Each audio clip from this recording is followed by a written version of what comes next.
Hello, everyone. Welcome to the Season Gaming Bitcast. This is going to be episode 4 officially. I'm your host, Ainsley Bowden, joined by Bert Sines as usual. Hey, everybody.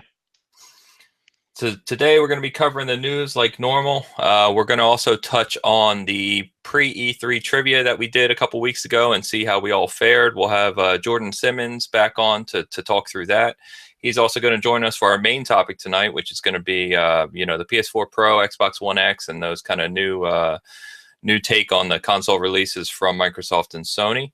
And then we'll wrap it up as we usually do with some look at some classic games we love and some of the collectibles we may have picked up recently. So let's get right into the news. We've got a probably pretty long show for you today, so we'll get right to it. So biggest thing in the news this past week, kind of created a whole stir pretty much across the world, was the SNES Classic. And just want to, before we even get into the news, I want to make sure that no one says SNES, because that is that's cause for just having you not listen to the Bitcast anymore, because it is definitely SNES. There's no real discussion to be had here. Okay, I just want to be clear.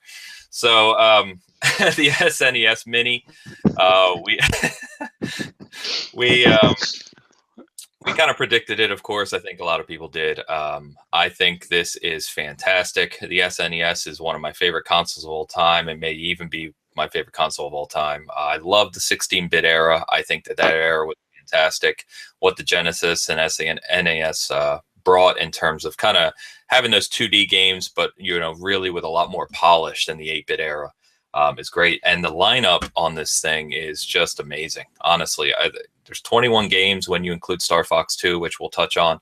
But I mean, Final Fantasy 3 and Secret of Mana and Super Metroid and Mario World and Yoshi's Island. And I mean, it just go on and on. All these games are some of the biggest classics of all time. And some of them, if you went to, go and buy the cartridge for Super Nintendo, like Earthbound, are just astronomical, in pricing. So this is great. $79.99, comes with 2 controllers this time. Thankfully, the cords are a little longer, though still short at 5 feet, I believe it is. But yeah, anyway, I think this is really, really cool. What do you think, Bert? Yeah, I honestly can't wait either. I would say the SNES versus Sega Genesis, that whole battle was amazing. There was so much software that came out between the two of them, and I was a Super Nintendo guy at that time. My parents wouldn't let me get a Genesis because of all the quote violence that existed back then, and I had a great time with it. I am super excited about it. I just hope it doesn't become impossible to get like the NES Mini was. That was impossible, and I tried on a number of occasions to go just to retail. Could never get one. But yeah, the software is insane. I think someone actually tried to calculate how much it would cost to get these, not including Star Fox 2.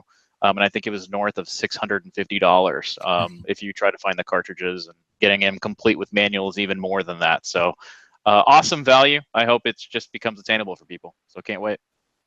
Yeah, and that's $650, like you said, mostly just for cartridges. You're not getting complete versions, right? And then on top of that, it comes with Star Fox 2. So if you're one of the few people who hasn't followed this too closely, Star Fox 2 was kind of near complete or complete at the end of the SNES console life cycle. Nintendo chose to never release it. So it's something that people have ROMs for and pieces of the code.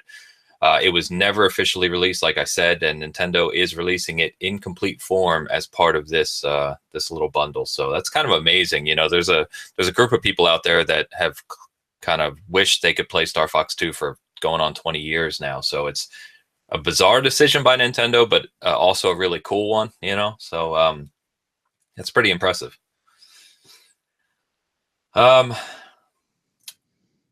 The next thing, this is kind of just a weird little thing that occurred, is that this game, 5 stars, 1,000 top rated. Is that what it was called?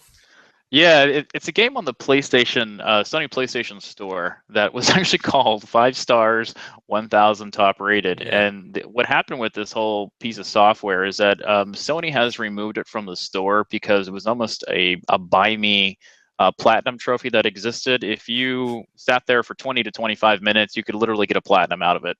And it has been removed. A lot of people got it. It was kind of an interesting game. Kind of, I wouldn't say puzzle, but you would move tiles. of pictures, and then that was a bronze trophy. You'd move a couple more tiles to another picture, and then you would have a gold trophy, etc. So it has been removed, and Sony has messaged out that if you're going to make a game, make it realistic on stuff like that. So it has been removed from the store. I thought it was kind of a funny. Yeah, and it was like 98 cents. Yeah. and the developer actually posted on Reddit, I believe it was, and said that Sony has said they'll put it back if he removes all the wording about the game containing trophies, I think, something like that. So he said he's going to do that. So I don't know. There's some weird stuff out there. If you've ever gone through the PlayStation 4 themes that you can buy and like pictures, there's some really goofy stuff out there as well. So yeah, I don't know. I think that's kind of funny, but I'm sure achievement hunters or trophy hunters were jumping on that one. Yep. There was some big news. Well, not really big news. It's kind of non-news, but it kind of spread across all the sites that Xbox One X would download 4K assets, even if you didn't have a 4K TV. And of course, that was made out by many sites to be a bad thing, and nobody bothered explaining why that was. There is a reason. PlayStation 4 Pro does it as well. So the reason is, and I go into a lot more detail on this on an article I wrote around, why the Xbox One X, a FAQ on the Xbox One X. So that's out on the site if you want to check it out. But essentially, in short terms, is that developers use those assets to super sample to, so they can create kind of a better image on even a 1080p TV when they have some coding around the 4K assets and the improved texture clarity and better aliasing and some things like that. So even if you don't have a 4K TV, you are benefiting from those additional assets, and you'll get a better image on your 1080p TV. This should not have been a surprise to anyone. I'm really disappointed that some of the major gaming sites just covered it as if, oh, now you're going to have a bigger hard drive because you got to download this thing, even though you can't use it at all. And that's simply not true. Yes, it takes more storage space, but you are benefiting from it. So just thought that was another one of those ridiculous things that was covered poorly. So news came out that Eureka, so the company responsible for the Street Fighter EX series, which is, had some popularity over the years with fans. They announced that they're going to be showing their new game at EVO this year. So if you're unfamiliar with EVO, EVO is the largest fighting game championship in the world. It's taking place in Vegas this year from July 14th to 16th. And they said that they're going to be showing their new game for the first time there. So obviously, if they're showing it at EVO, it's assumed to be a fighting game, right? So it'll be real interesting to see what that is. I don't think there's any further information that I've seen out there yet. But if it's related to Street Fighter or whether it's something entirely new, we're not sure. But that could be really cool. Yeah, other news currently going on right now, which I thought was really interesting too, and I've been burned by it a ton. I think I even joked about it in one of our first podcasts, was for Overwatch. If you're playing Overwatch and you're one of those people that constantly gets crap out of the loot, hello, that's me.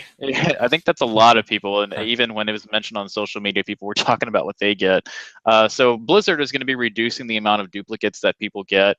And if you do get a duplicate, you'll get more credits out of it when you open up that loot box. So hopefully that's done a lot better. Some people have been turned off by it, and for the people that hunt loot boxes nonstop, they've been kind of let down. So big news from Blizzard on that one. Overwatch is one of the biggest socially played games right now, so I think that's a good move for them. Yeah, without a doubt. I think that would help my interest a little bit. I mean, the loot boxes were just bad, in my opinion.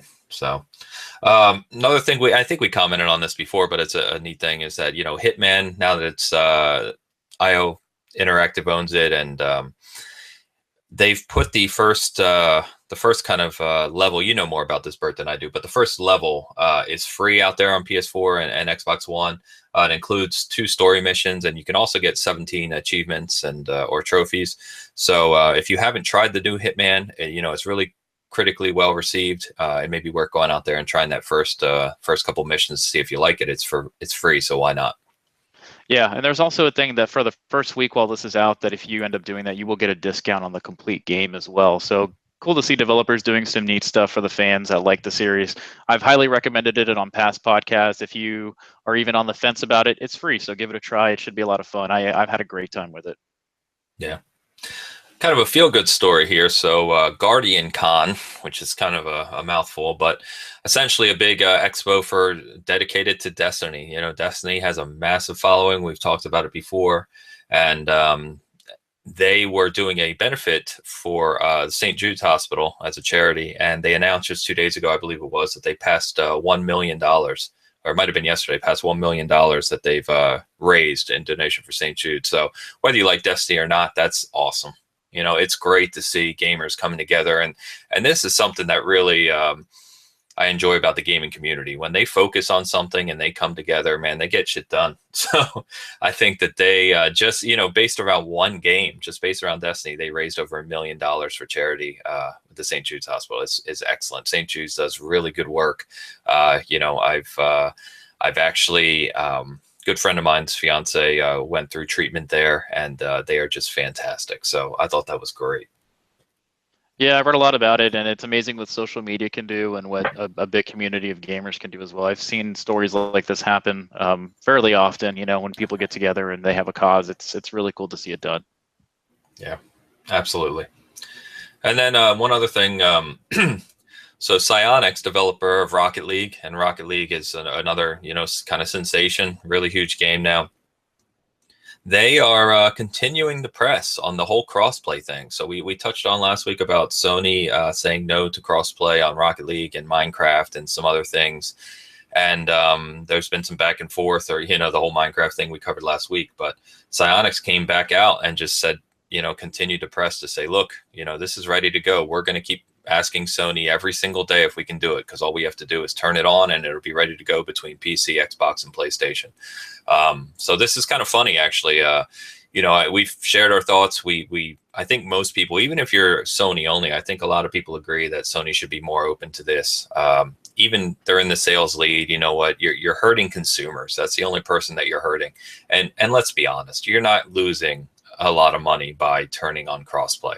There's not people that are going out there today, and or I should say, there's probably a very small amount of people that are specifically buying a PlayStation 4 console just to play Rocket League or Minecraft on that platform specifically. So I hope Sony changes their tune on this. I do think it's cool that developers like Psyonix are pressing them on it to say, come on, get your act together and let's do this. So we'll see if that ever changes. Yeah, I thought it was also kind of funny. It's kind of hypocritical for Sony to even say things like that, because they have done crossplay in this generation before. A couple of games that they did it for, some of the Final Fantasies. I think Final Fantasy 11 had some crossplay, Street Fighter 5, and they've already announced that Disc Jam, which was kind of one of the most recent games that was on PSN Plus, will be PC crossplay here in the near future. So they're still avoiding the other home consoles. And they're also avoiding, you know, the Mac and Switch. That's done a lot more stuff like that in general. That's coming here in the near fall with games like Rocket League. So we'll see what happens. Unfortunate news, but it's funny that now one of the developers is pushing back and mentioning how easy it is for them to do it. Yeah, and we can't really blame them for ignoring the Mac, can we? I mean,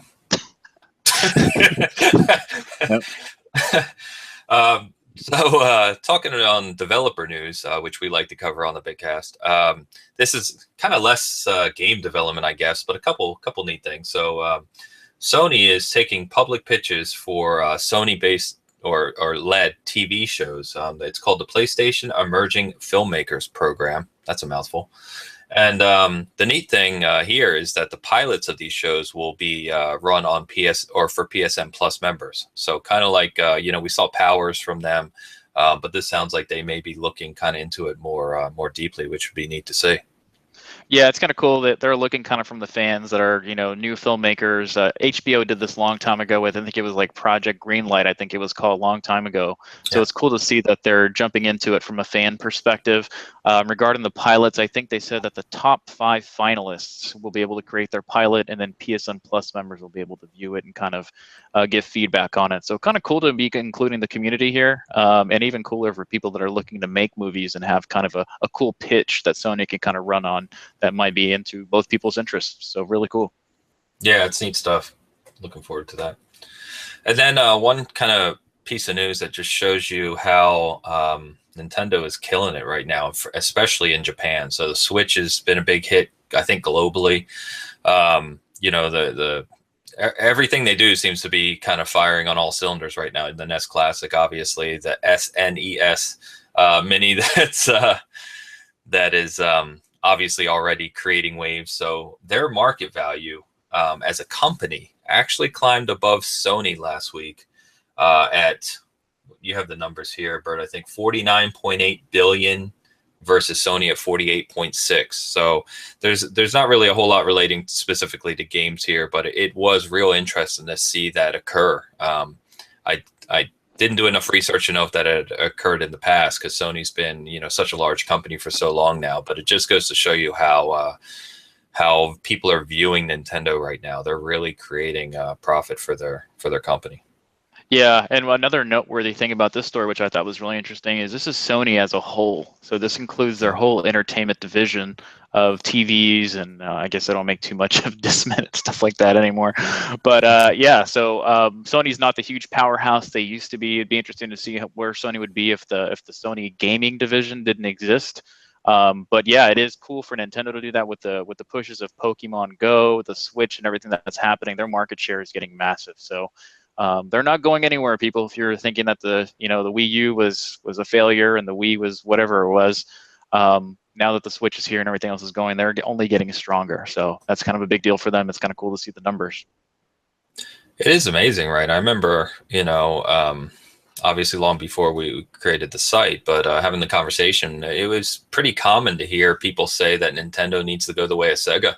You know, they need to stop making consoles. They need to just push their first-party software onto the other platforms. And, you know, the Wii U was looked at as a pretty big failure. And now here they are, but a few years later, with a really popular home console, releasing their classics on these little miniature home consoles. And they've got the new 2DS coming. And their properties just continue to rise in value. So it's, yeah, I don't know. We always say, you know, people seem to have a lot of thoughts around what Nintendo should do, but it seems like they kind of know what they're doing.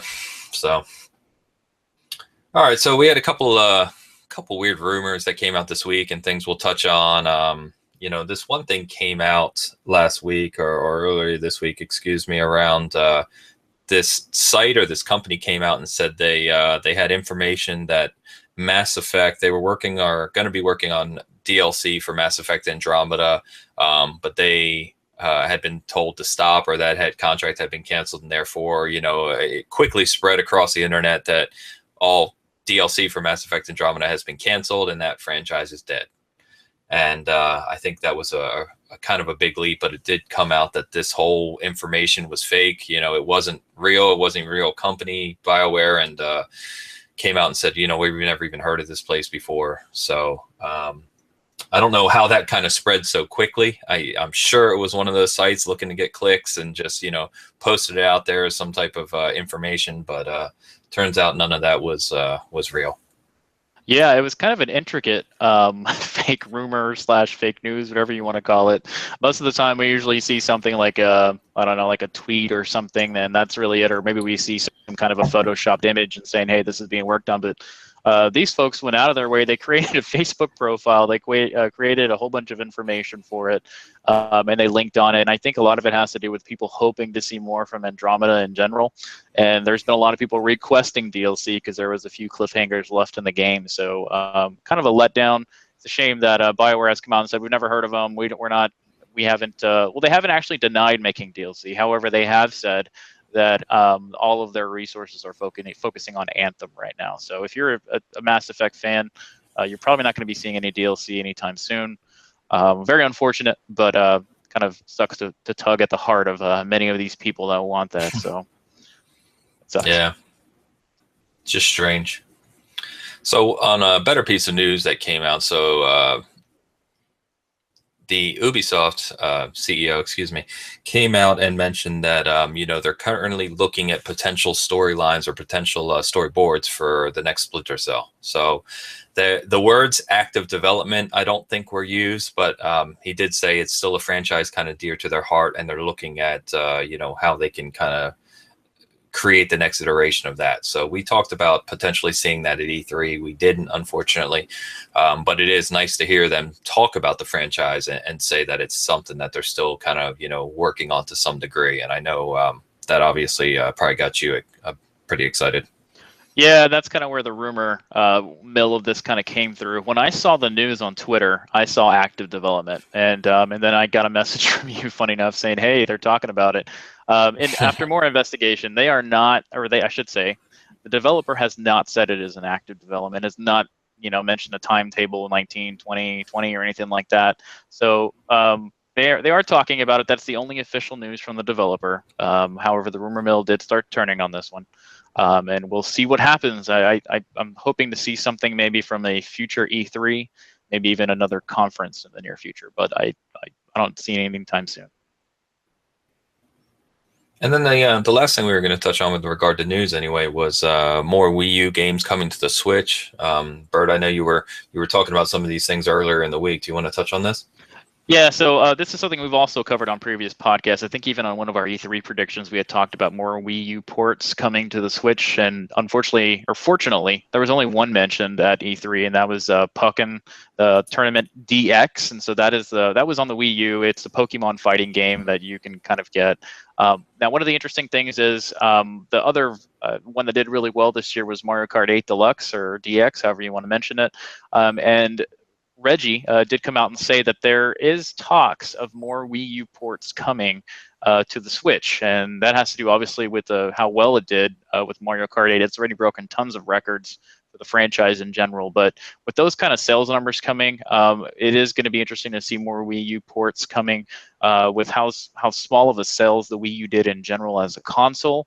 Some of these developers and Nintendo in general might come out and launch them on the Switch. So don't be too surprised if you see more of those.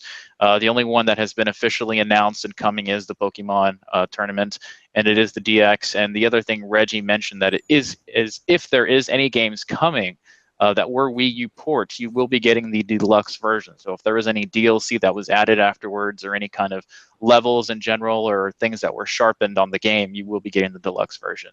I'm kind of on the fence about it. It's still completely speculation as to what the games will be, but I'm going to be expecting quite a few games to be coming there, just to kind of get more of the Nintendo library on the Switch in general. So we'll see. Yeah, I know. You know, one of the things we expected to see at E3 was Smash Brothers, right? So it'd be interesting to see if that's. I still think that's going to be one that they kind of do a deluxe version of for the Switch. We'll see. Yeah, it kind of has to be. Smash is huge, and that was kind of what we guessed was going to be. There was even the rumor before E3, which ended up being fake. So we'll see what happens. It should be interesting. Yeah, and it fits the Switch so well, right? I mean, the whole thing is having those 4 players kind of in competition, and that's the whole thing of Switch, is taking that anywhere and just playing with other people. So, all right. So why don't we talk about some new releases, and then we'll get to what we're currently playing. So new releases this week. The big one that kind of got a lot of press yesterday was Crash Bandicoot. Coming back, the original trilogy being fully remastered and releasing on PlayStation. One of the things that's worth noting on this is that it's actually owned by Activision. People still see Crash as a Sony franchise for good reason, of course, but the IP is actually owned by Activision. So there's already been a leak that this was apparently a 1-year timed exclusive on the PS4, and that we may actually see Crash Bandicoot on the Xbox One next year. So that would be kind of weird, but cool at the same time. But I'm a big fan. You know, I've talked before about loving platformers. I played through all the Crash games, you know, when I was younger, and I already had this one ordered. So I was traveling this week. I didn't go out and pick it up, but I think mine's getting shipped to me, and it'll be here Monday. I'm looking forward to playing it. From a critical perspective, it's kind of middle of the road. I think it's, you know, it's getting 6s, 7s out there. But that doesn't bother me at all. You know, I'm sure I'm going to love it. It's just that type of game. Marvel Heroes Omega is it's not an MMO.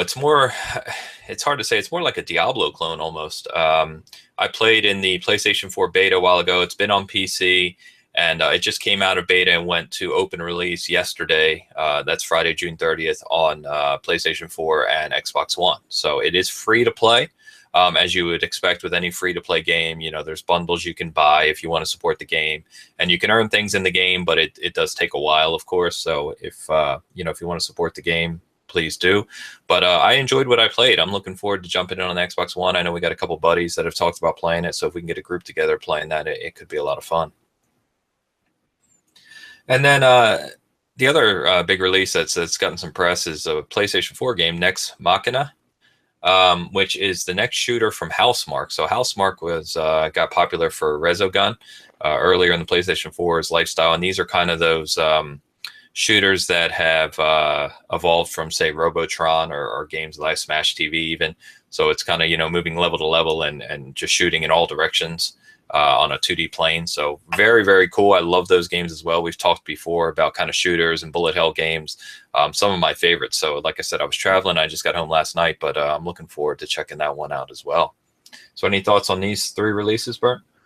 Yeah, I actually want to jump in on the developer for Nex Machina. And if you have a 4K TV and if you have HDR, play Resogun. It'll blow you away. It looks awesome. It's a blast to play. I can't wait to play Nex Machina. It's getting reviewed really well. And so I'm doing that as well. Crash Bandicoot. I was a huge Crash Bandicoot fan back in the Sony days when this was a big deal, and it does include the first three. So I'm looking forward to get it. My wife is actually interested in it. It's her type of game, so it'll be cool to see her kind of enjoy what we used to enjoy back in the day. So cool. And then probably the biggest thing, just because it's Zelda, and Zelda is always huge, right, is the first part of the DLC for Breath of the Wild came out, called the Master Trials. It is part of that season pass, and it includes, you know, different challenges, some new difficulty. You probably know more about it than I do, Bert. You know, new chests and armor from Majora's Mask, things like that. But is that something you were looking forward to?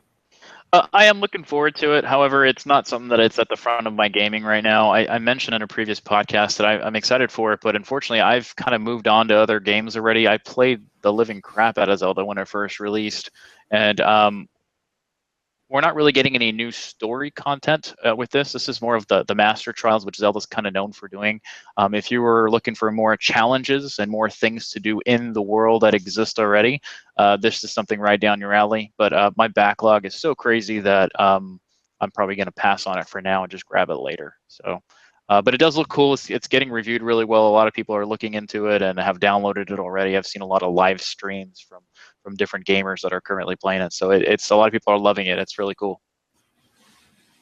Yeah, I'm in the same boat. I'm still early in the main game. I only have a few, I don't know, 15, 20 hours into Breath of the Wild. So I've obviously got a long way to go in the main game. So this didn't really interest me. But I mean, I know for the Zelda fans, I saw a lot of people on Twitter and other social media avenues really getting excited about it. So good stuff. And then in terms of releases, I just wanted to touch on this because I kind of thought it was cool, is that Sega Forever is releasing some of the classic Genesis games on mobile. So iOS and Google Play or Android. And, you know, the initial lineup here is Altered Beast, Phantasy Star 2, Sonic, Comic Zone, and Kid Chameleon. And I actually downloaded Phantasy Star 2 and was playing that on my phone a little bit. And, you know, you can pay a couple dollars, I think it is, to get like an ad-free. They're free to download, but it comes with ads. If you pay a couple dollars, you can play it ad-free, which I did just because I like Phantasy Star. I'm a huge classic Phantasy Star fan. So I played it a little bit. It's definitely brought some memories back.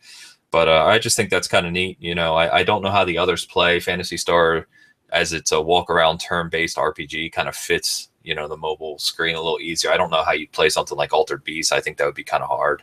But anyway, I thought that was kind of cool. It's always good to see these games hit other platforms and kind of breathe some new life into. Yeah, and I'm kind of going through it right now, and you can kind of see them all. They're free. Even Crazy Taxi. I had no idea Crazy Taxi was part of the lineup. And to the point, I mean, it's cool that they're free. It's cool that they're kind of keeping this type of stuff together for people to kind of play. I wish Nintendo would do that with some of their old games, but we're not going to see that. So cool to see them. Yeah. Excited. All right, so that's those are kind of the big releases. What are you actively playing right now? Yeah, so my world's been kind of weird. I've been traveling a ton, and I just came back from a family vacation. And a game that I purchased the demo for on the Nintendo Switch that I never thought people would go crazy for, but we played it a ton over our family vacation is Puyo Puyo Tetris. Man, we had people just waiting to play, 4 players, and we took it on the road, and we had just people. It was a lot of fun. So if you are looking for a fun multiplayer game, even if you're not traveling, if you're doing it at home, you're looking for something fun for the family and friends to play, Puyo Puyo Tetris is awesome. There's tons of modes, tons of things to unlock, and just different ways of playing. If you're just a Tetris person, just Tetris, that's fun. I've been playing a lot of that. I was playing Prey, and to many people's dissatisfaction, I am waiting for the Xbox One X for that to come out to get the patching and some stuff on there. So I have kind of jumped back into some older games that I had on the backlog. I went back to Darksiders 1 Remastered for the PS4. Another funny story that I ran into was I went back to finish Until Dawn 2 weeks ago, and then it gets released that it's going to be the free game for next month. So I had got through, I think I had maybe 2 left. I can't remember where I was. And I finished it off. That's a great game for people if you are going to be picking it up next month. Play that with your friends or maybe your family and just switch control to the next person every once in a while. It's kind of a cool little teen slasher game. There's not a ton of gameplay. It's one of those quick time events games, but the story's fun. There's different choices that can be made. You can even play it through twice and see things slightly different, and some characters will go with you or not go with you to the end. So that was kind of fun. And the last one that I'm playing is the Telltale Game of Thrones game that I've had on the backlog forever. I played the first chapter when it first came out for free.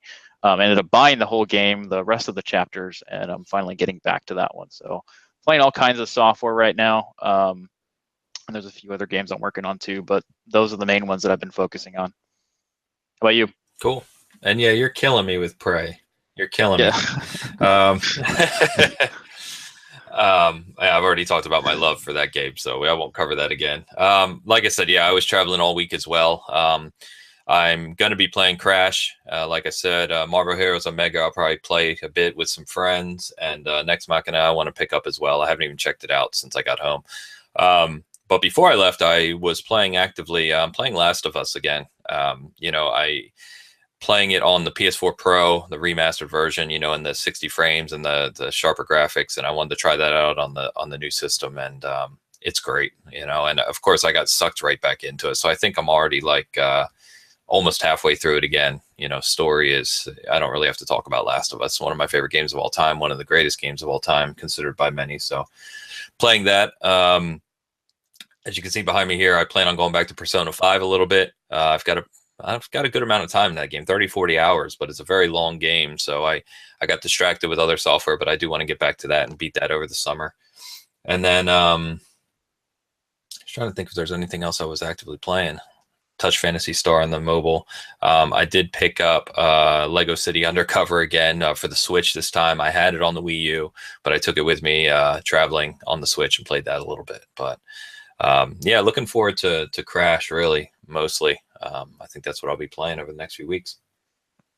All right, so now we're going to move into covering our pre-E3 trivia. So if you recall, we did a special prior to E3 where we asked about 24 questions or so of things we thought we would see at E3. We said we would come back to that to see how we did, and we're going to do that now. So I'd love to welcome back to the show Jordan Simmons. Jordan, how you doing? Pretty good, guys. Thanks for having me back. Of course. So Jordan, Bert, and I kind of took a swing at all these trivia questions, and I went through the tally yesterday, and we're really not sure how this happened, but somehow we have a 3-way tie, which is kind of hilarious given the topic. So I'm not going to run through all these questions again. Like I said, you can find that pre-3 trivia special, with the rest of our Bitcasts, but there were a couple ones that jumped out to me that I found pretty funny. So the first one that we had here that we kind of all agreed on and all got wrong was Spider-Man for the PlayStation 4. So we kind of all assumed that with Spider-Man being shown last year and Insomniac, putting a lot of time into it, that that would be a big release for Sony this year in 2017, because, of course, the Spider-Man movie releases next month in July and will presumably, come out on Blu-ray or Ultra Blu-ray later this year as well, prior to the holidays. So we kind of assumed that just from a pure marketing perspective, that would be a huge game for Sony to release this year. But no, it's still not coming to 2018. So kind of a surprise there. Not sure what your guys' thoughts are on that one. I actually find it surprising as well. I mean, I understand that, from a timing perspective, it might be a little difficult to time a video game with the release of a movie. Maybe they didn't, contract in order to have the game made until well after the movie was made. But, in general, I mean, a movie has usually about maybe a 16, 17-month development time, maybe, for everything, post-processing, all that kind of stuff. So, I would expect them to be able to actually coincide with that. I just feel that, don't get me wrong, I think it's going to be, from what I saw from the footage, I think it's going to be a great game. It looks like they've, taken some cues from the Batman series and all that. But, just tying it into the movie, I feel as if it would have made more sales if they had been able to do that, or it would make more sales if they were able to do that versus, I don't know, releasing it sometime next summer. Yeah, I'm personally kind of weird about it now that I look back on it. So the game's actually not tied to the movie in a story sense, but I think we were all hoping and thinking that it would ride on the hype of the movie. And now looking at it as to when it's potentially going to release, I think they said early 2018. That could be somewhere near the Blu-ray release, which might be something that they're hoping to push around that time even more. I have a feeling the movie's going to do really good, so it's going to get the hype from there. But yeah, I am kind of surprised about it. I guess Sony was going with other exclusives that they're hoping to do sometime in the fall, which is maybe Gran Turismo and, as we joke about, Knack 2 and a few other titles that are coming. But I was a little bit surprised about it too. But I guess they have other plans for it, and they're not even considering it as part of the movie release. So yeah, and to be fair, right, if the game's not ready, it's not ready. I'd rather have them take the time to make the game good than worry about a marketing. Oh, yeah, I mean, absolutely. I mean, having a bad game, that's, not ready for release, Andromeda is, obviously, can kill a franchise, Andromeda. So, I think that's important. But I have seen the relationship between movies and games before, and I think one of the good examples would be Star Wars: Old Republic, which had been out for a number of years. I guess it was out for like maybe 3 years, 2 or 3 years before the new Star Wars movie, came out 2 years ago. And all of a sudden, there was a big bump in the number of new players and subscribers to a game that was, almost dead at that point, I think. So just the hype of the movie, it's very easy to tie that into video games, even when the content's not the same or any of that. So just the excitement of it. So, but at the end of the day, we, as gamers, we would want a very good game more than anything else. I don't know if I'll play it, but I mean, it still looked like it was pretty good. Yeah, and I guess you could even say the same thing about Battlefront. I mean, I know Battlefront, we all love Battlefront in general, but that game sold a lot more than we were expecting, and it was not exactly a deep game when it comes to shooters. And I have a feeling was a Force Unleashed kind of helped with that a lot. So, right, agreed, completely agree. Force Awakens, I think you mean, right? Force Awakens, Force Unleashed is the game. Yeah. All right. One of the other ones that I found funny in our trivia that just killed me. Nintendo, hit me right in the head in this one. So we asked if we would see the SNES Classic at E3. I said we would. You both said we wouldn't. And naturally, we get it a week and a half after E3. So big middle finger to Nintendo on that one for screwing me out of my point. So we'll be talking more about the SNES Classic as the year goes on. It's a big topic right now, but yeah, I found that one funny. Another one which was kind of hilarious, you both got a point on, and I got screwed on by Nintendo again, was we talked about what Nintendo character would be coming back, as a new franchise on the Switch or being brought into on the Switch's library, and I said Pikmin, which we didn't see. We saw everything but. Bert, you correctly said Samus, which was probably the biggest announcement for Nintendo with Metroid Prime 4, excuse me. And then, Jay, you you jokingly said that we would see Sonic the Hedgehog on Nintendo's stage, which we got a good laugh at the time. And sure enough, there is an exclusive Sonic game by Sega coming to the Nintendo Switch. So called Sonic Forces. So yeah, both of those were kind of hilarious. I don't know if you guys have any thoughts on those. Yeah, that was a total shot in the dark. I mean, I wasn't even like totally being serious about it at all, but I think that's pretty hilarious. I mean, and actually, at the same time, I think it's actually really cool. I wish that more game developers and companies would allow things like that to happen rather than tying some of these games to specific systems. I mean, I understand that it's a system seller and stuff like that. I get that, and obviously, we're not going to see much of that in the way of Microsoft and Sony. But seeing a lot of the Sega classics, come to the other platforms is really great. I wish they were just a little bit more cross-platform. Yeah, it's a good thing Sega finally came to their senses and is now on the Super Nintendo and Nintendo consoles. So, for the Sega guys, it's painful. It's painful.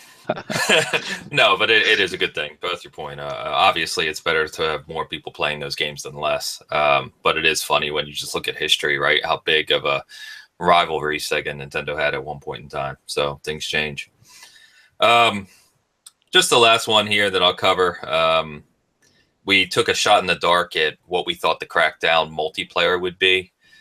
So Bert, you actually said 4-on-4. I said 8. No, excuse me. Jay, you said 8-on-8, and I said 12-on-12. We were all wrong. Bert was the closest, but no points for closeness, Bert. So it's actually going to be 5-on-5. The developer has confirmed, and there's 4-player co-op in the game. But we took a swing. None of us hit it. But, that is what it is. So in the end, 24 questions. We each got 8 right. Like I said, kind of hilarious that we all landed with 8. So I guess you could say Season Gaming as a whole has about a 33% accuracy rate on E3, which I don't think is too bad, to be honest with you. Yeah, especially, go ahead, man. I think that, given the fact that a lot of these questions, again, were, shot in the dark questions, I don't think we did too bad in that regard. Many of the questions were questions that, we answered with, more hopes than, serious answers. So for the ones that we got wrong, I think that, even like the pricing for, the X1X, the X1X is, one of those things where we were hoping for, $299, but, it didn't materialize that way. Yeah, and the only thing I was going to say is we're going to be linking the trivial E3 side of it to our description below. So if you're watching on YouTube and you want to follow that up, you can definitely click on that and go back to the questions. And if you're on one of our podcasts like SoundCloud or iTunes, and you can just find it in the previous podcast, so you'll be able to kind of follow up. Very good. All right, so with that out of the way, let's move into our main topic today, which is our thoughts around these. The changing of what we're seeing with console generations. So the PlayStation 4 Pro and the Xbox One X have kind of introduced a new cycle or a change in methodology around the cycle that we're going to see from these major companies with console releases. So, they're moving more to an upgrade model rather than strictly generations. There's been, I don't think really amongst the hardcore, the people who kind of understand tech or into gaming are so confused, but I think there's a lot of confusion just in the mainstream around this. They've been used to kind of a single console coming out every 5 to 8 years, and they know kind of what to expect. But this is a change. So we know that on Sony's side, the PS4 Pro has been out there since last year. They recently released some statistics around it, said it's actually accounts for 1 out of every 5 PlayStation 4 now sold, so about 20%. They said that 40% of the people who have bought one are actually upgrading. So this is people who had a PS4 already and then upgraded to a PS4 Pro. And they also said that that is above their projections. So I don't know what their projections were, of course, but 20% is above their projections. It may give us some kind of idea about what to expect from the X1X when it releases in November. But anyway, so let's kind of go on some of the main things around this. So what do you guys think on, 3 to 4 year upgrade cycles? Do you think that's something that will continue going forward? And, Microsoft has specifically commented that these are going to be forward compatible, meaning that, whatever comes after the X1X, any games that worked on the X1X will work on the new console, and it'll just keep kind of going, just like, again, upgrading your PC. So you guys think that that's a good thing in the console market? Did you prefer just strict generations, or what do you guys think? So, Bert, why don't we start with you? Yeah, I think the home console stuff is starting to get a little bit more comparable to, I guess, the PC upgrade world, where you simply, change out your video card or add more RAM, or, obviously we need more hard drive space if you don't have a massive one already for the size of games that are becoming. I personally don't have a problem with it because I think 4 or 5 years, however often these are going to start happening in the future, is not a bad thing. I think as long as people are finding a reason to upgrade and play their new machines or the games that they have already in a better fashion, for example, 4K or 60 frames per second or just faster load times, I think it's a good thing overall for gaming. I just hope people see the value in that versus simply finding a way to trash whichever console they're not a fanboy of. Yeah, Jay, what do you think? I've got a lot of mixed feelings about it. I mean, I could, probably talk for an extended period of time in regards to a lot of the pros and the cons in regards to shortening the upgrade cycles. First of all, it makes me feel as if they have shortened the amount of time for Microsoft and Sony to have an arms race. On whatever that arms race is going to consist of, whether it's more RAM, more power, the design of the box, more features, whatever. It to me, I feel as if it really kind of accelerated that pace a little bit, and it gives the feeling of always trying to keep up with the Joneses for the consumer. So, for me, how do I really discern whether or not I want to upgrade? It's sort of like upgrading your cell phone. Apple comes out with a new one, everybody goes nuts, they go and get a new one. You have to assess, well, do I really want to do this one, or do I want to skip to the next generation? Am I really missing out? So that's one of the things that I think that I'm not really kind of looking forward to, because it almost makes it feel like back in the old days when you'd get a PC, it was obsolete and didn't run what it is that you wanted to run in 6-7 months or something like that. Things have changed a lot on the PC front in that regard. I mean, upgrade cycles, my upgrade cycles for my PCs are somewhere in between 5 and 7 years at this point, because most of it's really just based on the power is within the video card itself. So now it almost feels as if the cycles are now really competing with a PC more than they're competing with each other. And if I'm thinking, because I play on all these consoles, I play on consoles and PCs, so which one am I going to prioritize, at this point? I'm going to get the X1X, that much is definite, but if 3 years another one comes out, am I going to have just upgraded my PC, which means I'm not going to upgrade, to the next, X1X. The other thing is it's more expensive from the standpoint if you're one of these guys that gets, all the consoles. So if you get a Sony console and the Xbox console, that's cutting in half the amount of upgrades, that you're going to have to, the amount of time that it's going to require for you to do the next upgrade. So, I mean, I don't know. It's more money. I think it'll be exciting. I think it's great. I think, the games that are coming out, should be awesome. But I don't know. I kind of look forward, maybe I'm old school, I kind of look forward to the big hype, of the new console and, all of that hype that goes on with it, and what's it going to be like. When it goes incrementally, it's more evolutionary rather than revolutionary. Yeah, some really good points, and I think you bring a good counter perspective to some of the thoughts I've laid out there, or even Bert's laid out there, because I'm just hugely excited for it. Not that you're not, but I think you bring some good counterpoints. Well, I mean, I'm excited for this one. I'll back it up a little bit. I'm excited for the X1X. I didn't have a PlayStation, Pro or the previous, PlayStation. So, but if I had one, I don't know if I would have been excited for that, because there was not really, to me personally, not really that enough of change and enough advantages for me to actually want to upgrade. So me and my thinking, I actually probably would have skipped. I would have skipped the PlayStation Pro and wait for the next one. But those are the things that are now that people are, I think, are really going to have to start thinking about. Is it really worth, doing these upgrades? It's not like we're doing this era where, traditionally they would be a form factor change. They wouldn't really change too much about the console, but it'd make it smaller, or they change the design of it a little bit, change the controllers and stuff like that. But there was no real power differences between these controllers. I mean, between these consoles.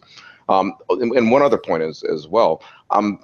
Speaking of cost, what exactly are these consoles going to cost every single time they do one of these evolutionary changes?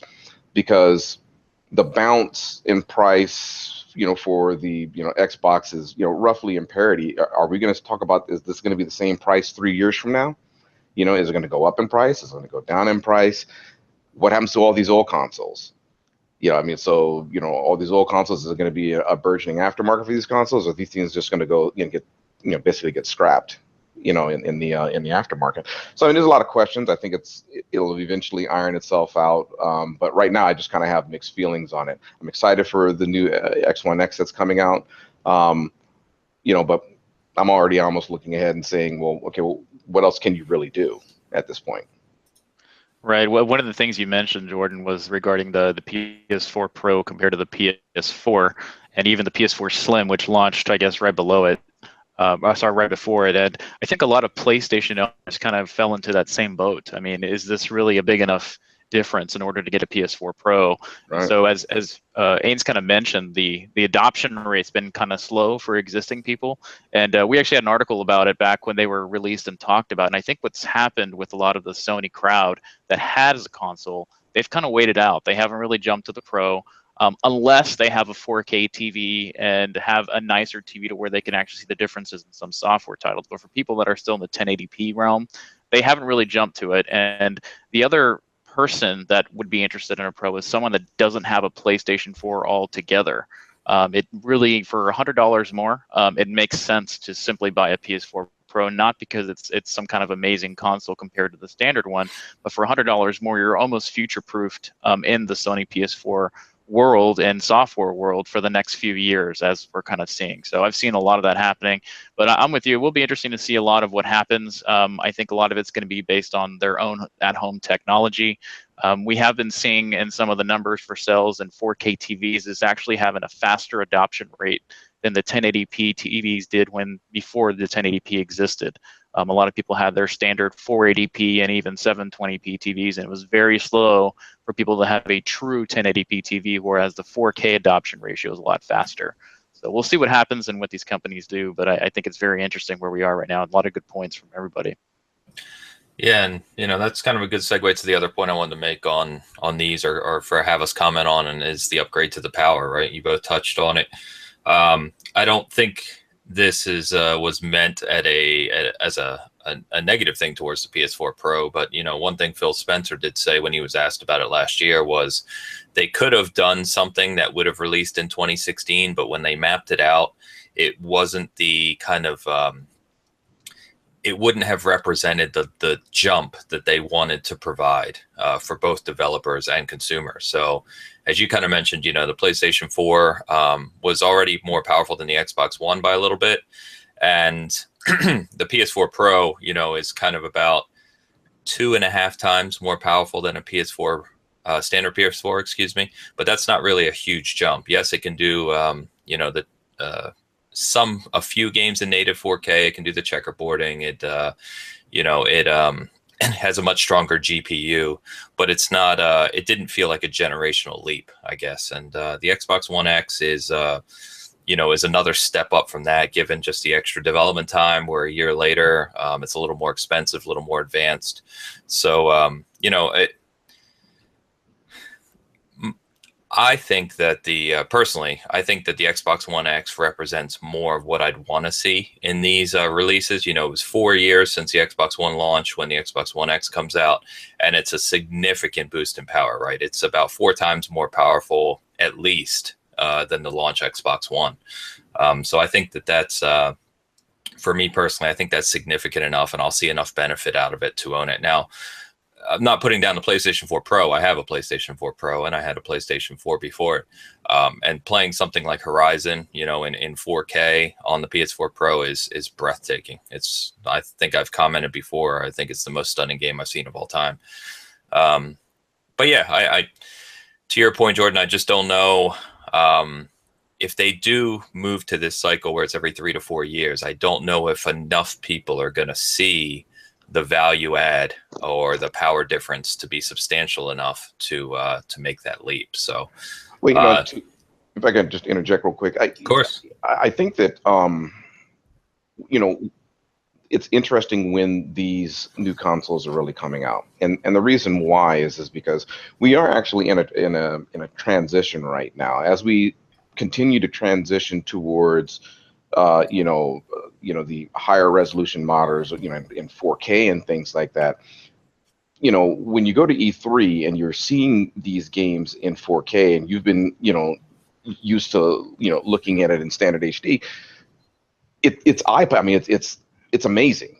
You know, you're looking at it, you're like, oh my gosh, that looks awesome. That looks great. You know, so technically speaking, you know, if you've got a 4K monitor or 4K television, you know, yeah, it absolutely totally makes sense to probably go ahead and jump on board this, because you're actually going to see the value of what it is that you purchased every single time you boot up that machine and you launch a game that can run in 4K. Okay, so that's great. But if I'm thinking ahead, 3-4 years from now, you know, the 4K adoption rate can only increase. So everybody's going to kind of have 4K, you know, monitors. So if you've already got one, let's say you've already got the X1 X and they release their next iteration, you know, come, 3-4 years from now, it's going to probably look the same.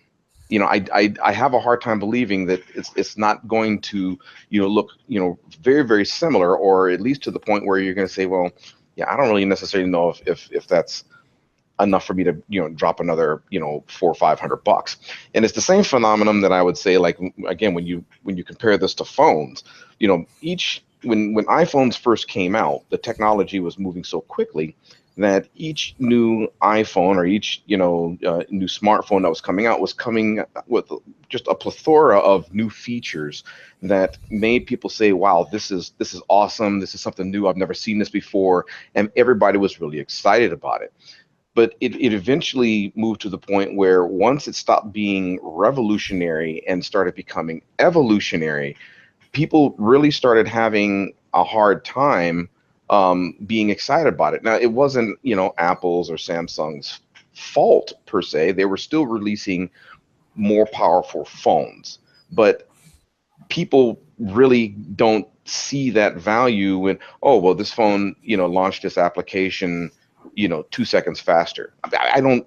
Yeah, I'm not going to see, you know, really much value. People are not going to really see that. So these new, more powerful phones were coming out, but people's expectations were not being met because they still felt like there should have been something that was revolutionary each generation of phone. It's just that the phones were coming out so quickly that it ended up being evolutionary. So my concern, and this is my concern for it, is that, you know, and, you know, these guys are obviously paid in order to figure this, you know, kind of stuff out. And they know they have data and numbers, you know, that I don't have access to. But my concern is that we enter almost a slog of consoles that come out to where, like I said, that excitement and being able to see, you know, when a new console comes out and be able to make that, I guess you can say that standard definition, or I mean, that standard HD and 4K change in graphics. I just feel I'm scared that that's going to be gone. I'm scared that wow is going to be gone. And I think that's really what drives not only just the console sales, but it also drives the video game sales as well. Hopefully that wasn't too long-winded. No. But one thing I think that has been commented on to your point is that Microsoft has been very clear, and they've said this directly, that the Xbox One X, and this kind of goes back to the generation thing, but there's not going to be a follow-up to it anytime soon. Now, of course, you have no idea what that means, right? But just the way they've worded it, I think they're kind of making the same point, is that this console is going to be 4K ready. It does all the super sampling and all the other visual effects for people that are still at 1080p, faster load times. It's going to be a number of years before we see the technology get to a point to where it can wow people beyond what the X1X is already going to offer. And Sony has said the same thing. In fact, the people who are on the Sony wagon, if you will, who prefer the Sony consoles, were saying, oh, Xbox One X is coming, but that just means Sony will release PlayStation 5 sooner. And Sony came outright last week and said it's going to be a long time before you see PS5. Because I think they know the same thing, right? They know that to produce a console at a decent price in the next couple of years, that's going to really substantially up the ante to the Pro or X1X. It's not feasible. So I think that that point is kind of clear. So yeah, I think that it is, or at least they've made that point clear. But if I think back, I also remember them saying, when the PlayStation 4 came out, I don't know if it was Sony or if it was Microsoft that had said it when the Xbox One came out. They said, well, we're moving into the era of 10-year console cycles. And I'm like, well, man, that seems like a really, really long time. I don't know how in the world they're going to be able to do that. And the market changes. There's when the Xbox 4, when the PlayStation 4 came out, there was no inkling in anybody's mind that there was ever going to be a Pro. Nobody would have ever thought at all that there would have been a Pro. But, why exactly did Sony decide to do that? So, they upped the ante, and I can almost say probably started, this sort of arms race with Microsoft. Microsoft had to then answer it. It reminds me of, I don't know, like, Mustang and Camaro battles. Each one has to up the ante each generation. Sales and money talks, and if all of a sudden Sony were to start losing its sales advantage, it really wouldn't surprise me if they pushed up the release of the PlayStation 5. But it still goes to the point of, if they're releasing incremental consoles that are evolutionary, I just feel that once they finally get to the point where they do release the 5, I'm not exactly sure that there's going to be enough, enough of a leap at that point because of the incremental processing power of each of these consoles. I don't know if there's going to be enough of a leap, to really continue to wow people. Because, beyond 4K, what else do we have? There's 8K. 8K, of course. Yeah. And yes, of course there is 8K, but gosh, yeah, I was just that might be 10 years away. Oh, at least the current projections is that by 2020, so that's even another 3 years out, only 50% of households will have 4K TVs. Yeah, so I don't have one. Yep. What the hell are you waiting for? Yeah, my daughter to go to jump college. in really quick to, and then we can move to the next, thought on it. I think a lot of what's actually driving Sony and Microsoft and where we kind of are, it's with the new consoles. I think it is the 4K and HDR technology that's kind of out right now. And I'm really not sure if hardware-wise, like console-wise, how much power we can really get out of consoles in general. We can't even pretty much fathom what the next Xbox and the next PlayStation is going to be like from a hardware perspective. Because I remember seeing some comparisons as to how strong the X1X is right now compared to the current PC market, and it's obviously not the top of the line in a PC gaming machine right now, but it is up there.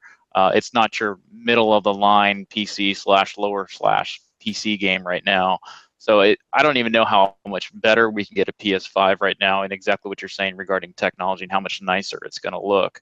And one other thing is, I know that when we did our Xbox 360 PS3 to the PS4, and Xbox One jump, there was a lot of people that were saying, wow, I really don't see too much of a difference. And what we saw was a lot more clarity to what actually is true 1080p gaming. We saw a lot more with sound effects and, just reflections and things like that were a lot more improved. So the actual visual jump that people see from a naked eye was not as big as it was from a PS2 to a PS3 or an Xbox One, or let me take that back, original Xbox to a 360. Right. So I think we're going to start seeing more stuff like that where I know we joke about the load times. Some people really can't stand that, but then we're going to see better pixel counts. We're going to see better sound effects, special effects that are happening from, reflections of guns or whatever. I think that's going to be where we're going to start moving to, because the human eye can only see so much, but I think that's where things are going to go in the future. And I will tell you, when we first did the first generation of Xbox One and PS4 games, not too much of a jump, but try to go back to today and look at the end of the cycle of 360 and PS3 to where we are in the current generation of games, and it is pretty massive once you compare. I've done that, and it's nuts. And it wasn't at the beginning, so I think we'll see more of that as it moves on. Yeah, I think that those are great points that you make, and I also think that some of those things really matter to gamers, like big gamers like us. We're going to notice, oh wow, look at how that explosion, sort of bloomed. It's so realistic, and those are the things that we're going to both notice and like truly appreciate. It remains to be seen whether or not the general public is going to really care. Yep. But I'm with you on that, Jordan. One thing that has been interesting, and sorry, Ansel, my last statement. No, you're good. I promise. The one last thing that I will say that has been interesting on the messaging from Sony and Microsoft is that the PS4 Pro and the X1X is not for everyone. I think they've gone both in. I remember the Sony conference when they initially announced it. They were like, "This is not for everybody. This is for people that are here." And I think they're doing that on purpose to kind of target that gamers. It's more for the hardcore fans like us. So I completely agree with you, Jordan. Well, I think they're also trying to manage expectations too. Yep. Of course. I don't think any of these guys know how well these, how well is the X1X really going to do. I mean, I guess they'll find out with, pre-sales numbers once they allow for pre-sales, but I got to believe that they might be concerned about the adoption rate and whether people are going to kind of, really gravitate towards this. So they would want to temper expectations, I think. And then, as the saying goes, under promise, over deliver. If it ends up being a hit, that's something that they could, plaster all over the headlines. Yeah. So, couple points real quick. So to your point about mid to high level PC, Bert, so they did a study via Steam. So Steam tracks the hardware that all the players through Steam use. And when they compared it to the X1X, it was something astronomical, like 96. The X1X will be more powerful than something like 96% of the PCs that people use to play games on Steam. So, of course, you have those really hardcore PC guys that, run the dual 1080 Ti's, and they're running, they can run 4K at, those are a minority. Exactly. They can run 200 frames a second at 4K and not even blink an eye, but those are 1 or 2% of the market. It's very small. Most people are playing games on gaming laptops, older laptops, older hardware. I have a gaming PC right behind me. This thing still has a, oh God, I don't even remember the video card I put in there, but it's a few years old at least. So the other point I was going to make was, you guys touched on the generational gaps, and Jordan, you brought up some good points around what happens to these consoles, like what happens to the launch Xbox Ones. And I think how Sony and Microsoft are viewing it is the sense that because everything's forward compatible, right? Because no matter what comes after Xbox One X, that next Xbox will play all the games that played on Xbox One X, right? Microsoft has already kind of confirmed that. So really, it's just price point that's gonna that's gonna be everything. So you figure 4 years from now, the Xbox One X will still exist. It'll just be a $150, $200 console, right? And that'll be that's the entry point to the Xbox ecosystem for someone who's 16 and just got their first job, or a 12-year-old at Christmas or something like that. Whereas, let me qualify what I was saying. When I say what happens to the old hardware, so like for me, I'll use myself as an example. I've got two Xbox Ones in my house. Okay, so at the time when these came out, I got one downstairs for the big TV. I got one upstairs in my office. That's a pretty sizable investment. One of them has Kinect. The one that's in my office doesn't have Kinect. So the new X1 X comes out. Okay, I don't think I'm going to get two of them because the one downstairs by the TV is still doing its job, and that's perfectly fine. But I am going to go and I'm going to get another one. So by releasing these consoles incrementally and shortening the stages, what I'm saying is that it devalues your investment even faster. Yes. Okay, so even if I were to, I don't want to get rid of this now, my current Xbox now, because I'm still using it. But once the X1 X comes out, this one that I have in my office is going to immediately just plummet in value. So what do I do with it?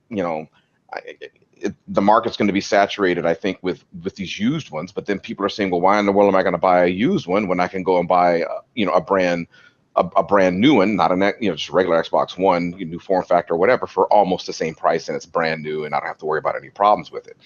And while I was talking, I was thinking to myself, well, really about the only thing that I could think of that these old Xboxes are going to be able to be used for, realistically speaking, is I think that it opens up, I hate to say this, but a market in maybe other countries or foreign countries where there are people that actually really can't afford these gaming systems because for them it's really expensive. So I can see possibly some type of market arising from that. But my only point was that it devalues my Xbox right now. Trade-ins, I mean, EB is already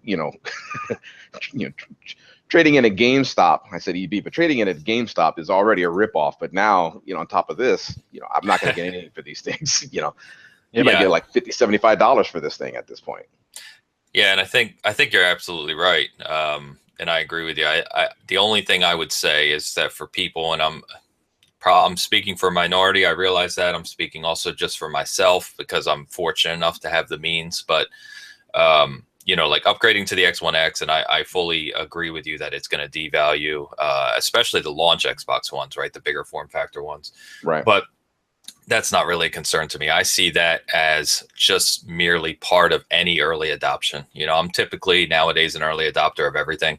I already have an OLED TV. I know, Bert, you just got one as well. And we know we're paying more today because we're getting in on that technology earlier. And, if I waited a year or two, that's going to be a hell of a lot cheaper, but it is what it is. I think that's for the percentage of people, or for the people who are upgrading their PCs, as soon as a new video card comes out, they're upgrading to the latest and greatest. Your iPhone example was another good example.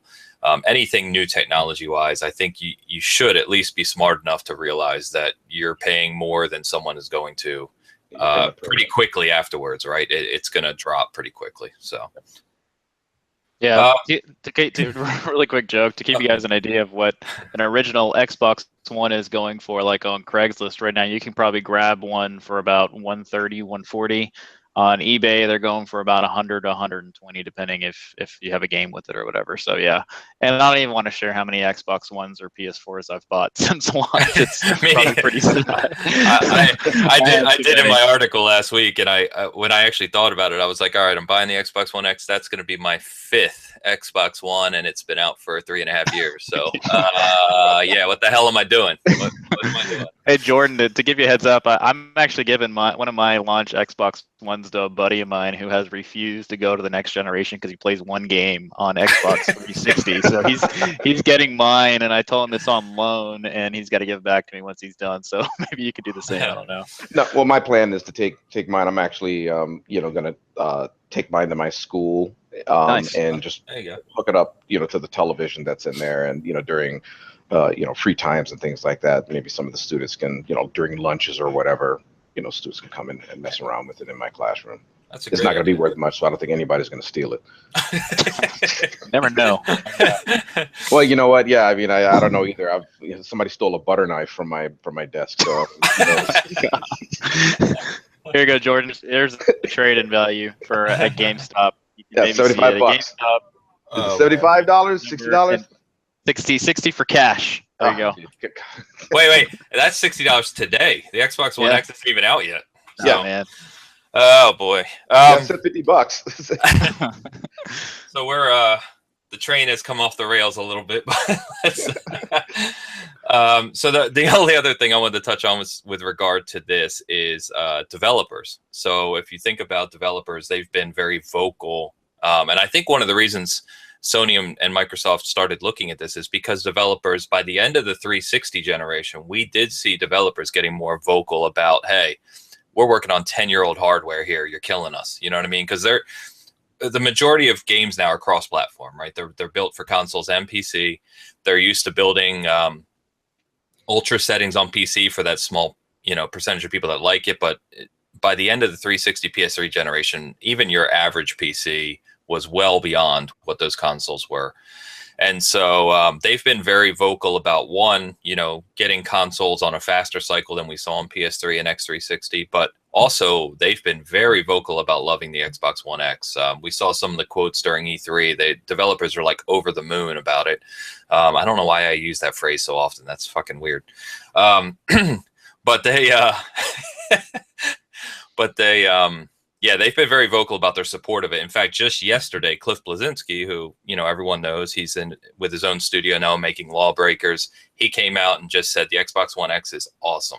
He said, we're going to push it to its limit. He said, we're already maxing out the PS4 Pro 100% of utilization, and we plan to do the same for Xbox One X. So I think that may have had at least a small hand in saying, we're going to support developers. And I know Microsoft's been very vocal about that, is we're going to give developers the best tools, the best, the best everything to support them. And the result will be the best games and the best playing games. So, I think that has certain validity to this whole discussion as well. It does. But I also think that a lot of that deals with, and again, I'm speaking specifically with the X1X, or with Microsoft in general. I know that there was improvements on the PlayStation, but these consoles really are just PCs, in a different form factor that are integrated together to where all the parts are specific towards running games and their custom apps. So from the development side, I do know that the development on these consoles have been far easier for developers for games compared to previous generations. I know the PlayStation 3 was constantly, complaining about how difficult it was in order to develop on that rig. Nightmare. And, Sony listened, and they changed, that, and they made it better. So, it would be interesting what they would be saying if we go back and this was the development process and tools for the 360 and the PlayStation 3. Would they actually be saying, that, this is awesome stuff? I think that it just makes it so that, from a resource standpoint, since they're already doing a lot of these things, on the PC, it reduces the amount of work, and they can probably reuse a lot of the same assets, that they're already using for cross-platform development, and that makes it easier and possibly even quicker for them, and less resources, because you don't have to hire people in order to do all of the resource allocation for the different consoles and platforms. Yeah, that's exactly right. And in fact, Microsoft, you can kind of see their big vision, right? Because that was part of also bringing their games to PC, is they already have Gears 4 and Forza Horizon 3 and all these other games that are cross-platform already with Windows 10. They already have full 4K versions built. They're ready to go.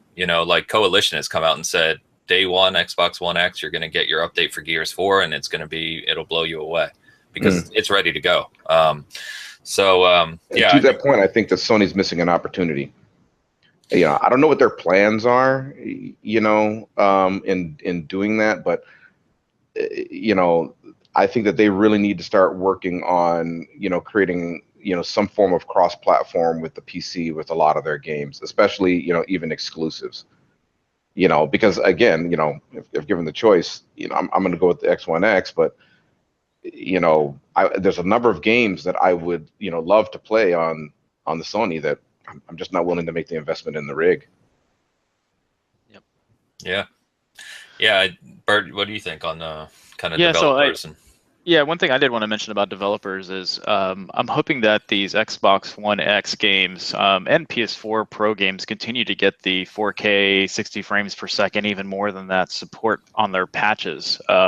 We've seen kind of a slow adoption rate from a lot of developers on the PS4 Pro, and I hope that doesn't continue with the X1X. The other thing regarding it is I'm hoping we don't see a lot of these locking of specific specs because the PS4 Pro may not have the power the X1X has. Good example of that is Destiny 2. We're going to be limited to 30 frames per second, which is kind of weird in the shooter realm today, considering there's so many other first-person shooters that are locked at 60 today before even the updates of these consoles came out. So I hope we don't see a lot more of those deals that are happening. A lot of people have blamed Microsoft on it without realizing that Destiny's has a deal with Sony, and that might be one of the main reasons why we're going to be locked at 30 on X1X also, even though X1X has the power to push it beyond that. So I hope we see that, and I hope we see some patches that have some real changes with the power, because Xbox and PlayStation will give developers the ability to do that and the ability to, develop more from the hardware.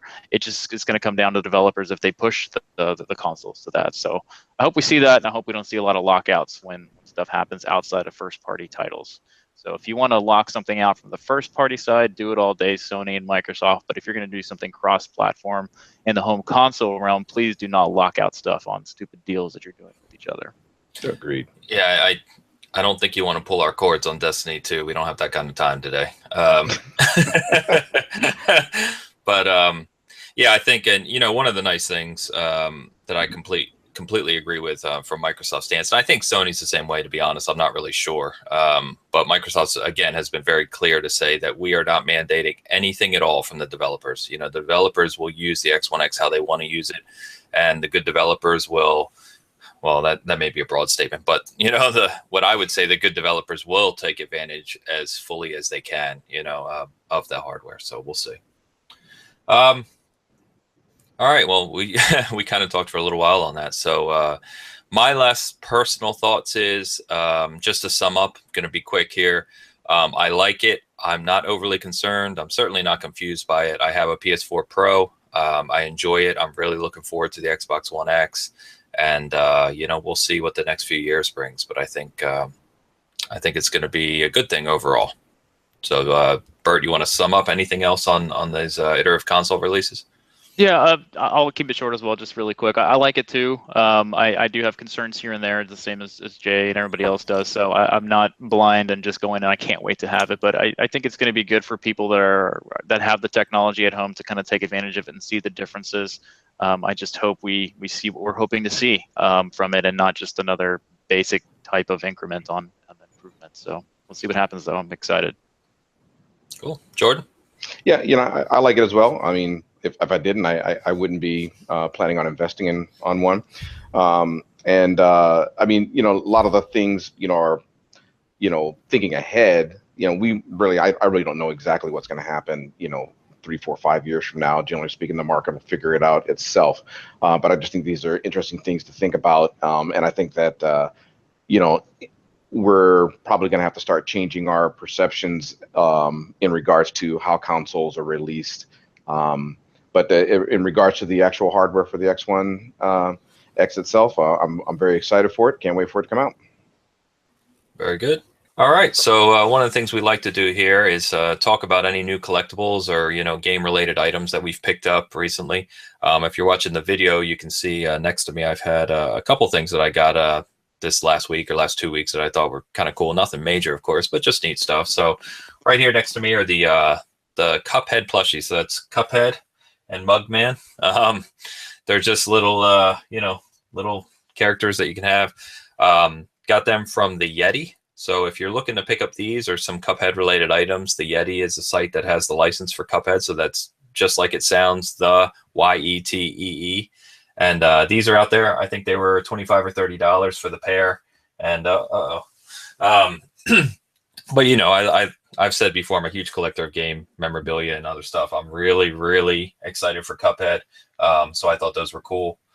And then the new Halo Escalation book has come out. So Escalation's Dark Horse Comics series talks a lot about or deals with a lot of focus on Sarah Palmer, who's one of the main characters in the Halo universe now, Dr. Halsey, and some things around that. I obviously won't get too much into it, but this is the second book that is kind of like an omnibus, if you will. So it's a collection of all these comics, and it has some other neat things in it, additional artwork and some annotations from the writers and things like that. So that just came out this week, actually.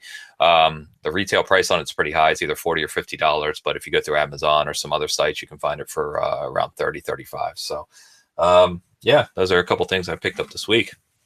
Got anything you want to share, Bert?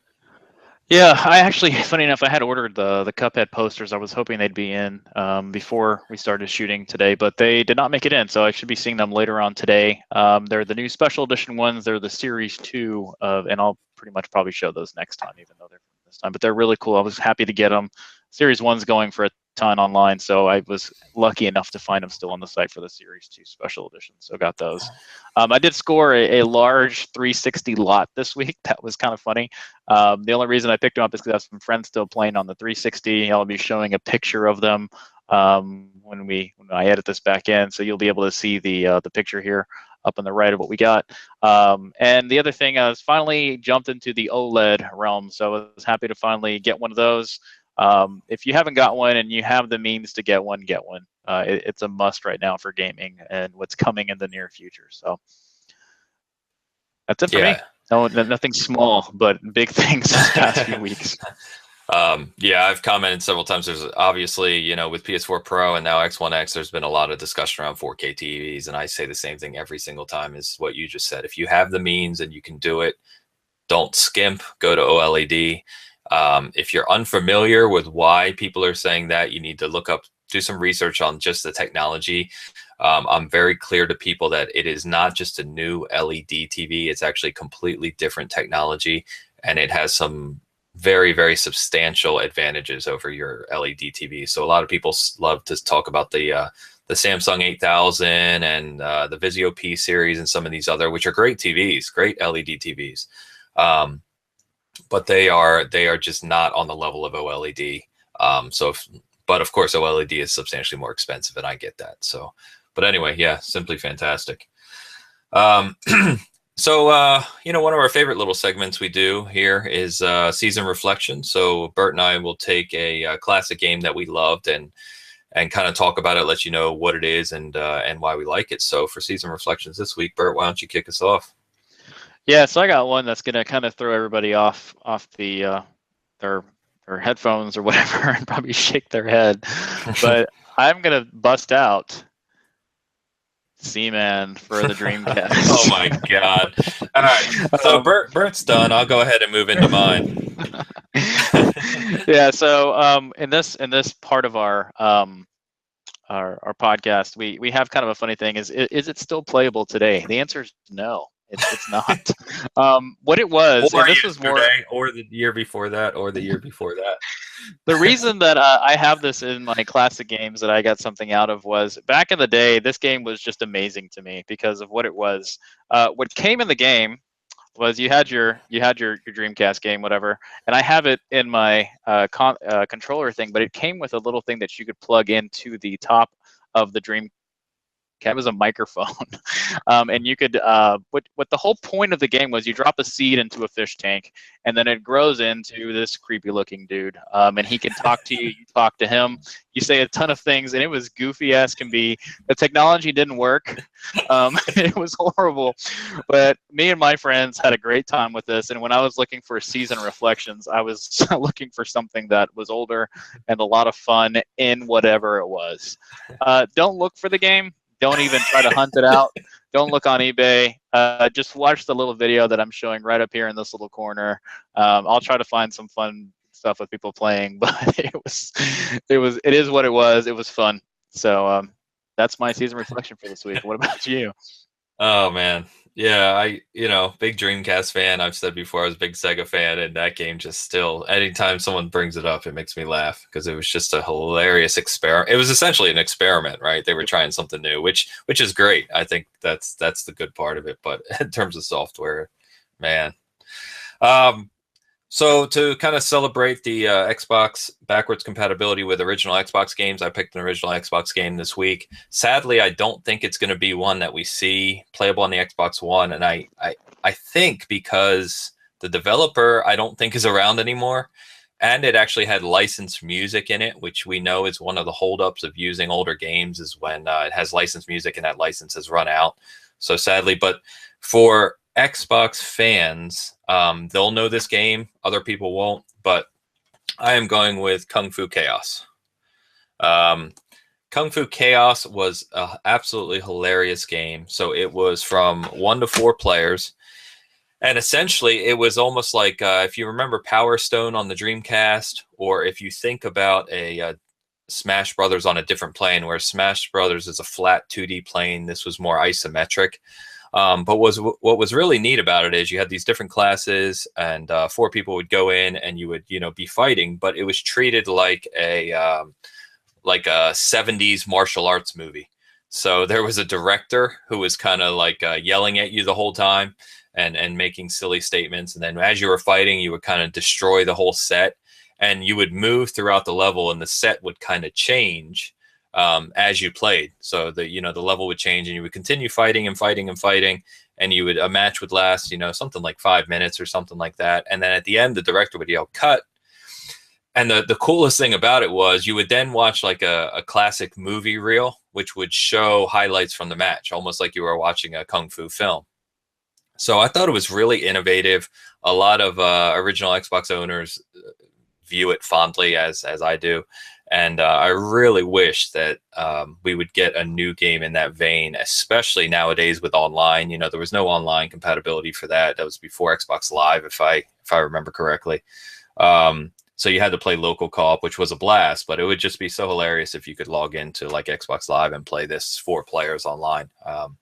But anyway, yeah, I don't know if you ever played it, Bert. Kung Fu Chaos. I did. I actually have it. I have it over there in my Xbox game. So it was one of my favorite games back in the day too, and it was a blast to play co-op. Me and my buddies played it. I should probably bring that out to play with my buddies the next time we get our Xbox out to do that. That's a great game.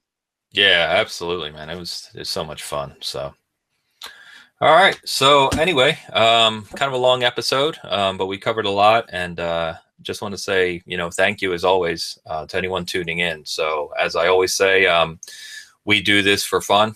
We don't have any ads or filler, and we really hope you enjoy the content. On the site right now, I put up a FAQ or a frequently asked questions article around the Xbox One X. So if you're confused about anything we talked about today regarding the PS4 Pro and Xbox One X, or if you just want a little more information on it, that's out there now, and that's been kind of spread around, which is pretty neat to see. As always, you can find these Bitcasts on YouTube, SoundCloud, and iTunes. And you can find us on the site, obviously. We have a Facebook group, just a mature kind of discussion group. If you'd like to join that, please find us out. That's Season Gaming and Groups on Facebook. And as always, you can find us on Twitter. So I'm Porsche Power. Bert is Treb M3. And just thanks again. Appreciate it.